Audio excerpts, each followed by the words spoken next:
اور ناظرین یہاں پر شامل کریں گے مزید دلچسپ و عجیب خبریں اور آپ کو بتائیں کہ پیرس کے نواح میں واقع ایک نفسیاتی اسپتال میں ان دنوں روایتی دواؤں کے ساتھ ساتھ ایک انوکھا علاج جاری ہے، جہاں مریضوں کو ذہنی تناؤ اور ڈپریشن سے نجات دلانے کے لیے گدھوں کی مدد لی جا رہی ہے۔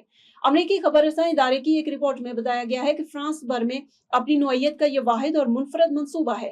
ویل ایوارڈ اسپتال کے سرسبز و شاداب ماحول اور 19ویں صدی کی تاریخی عمارتوں کے درمیان بنے اس مرکز میں مریضوں کو روزمرہ کے علاج سے ہٹ کر ایک پرسکون ماحول ملتا ہے۔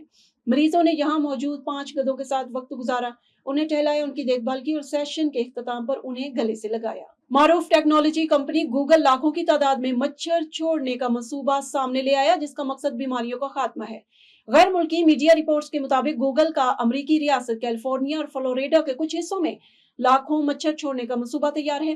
اس نے امریکی وفاقی ریگولیٹرز سے منتخب علاقوں میں 3 کروڑ 20 لاکھ خصوصی طور پر تیار کردہ مچھر چھوڑنے کی اجازت مانگی ہے۔ پروگرام کا مقصد ان مچھروں کی نسل کو نشانہ بنانا ہے جو بیماریاں پھیلانے کے ذمہ دار ہیں۔ منصوبے میں خاص طور پر ان جگہوں پر توجہ دی جائے گی جہاں بیماری پھیلنے کی شرح زیادہ ریکارڈ کی گئی ہے۔ امریکہ میں گالف کے 3 مداحوں نے گالف کی گیندوں سے بنا دیا دنیا کا سب سے بڑا اہرام۔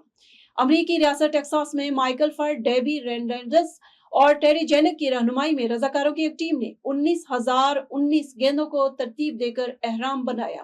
اس سے قبل پینسلوانیا کے تعلق رکھنے والے زیکری کوریڈا نے 2022 میں 17,575 گیندیں استعمال کرتے ہوئے یہ ریکارڈ بنایا تھا۔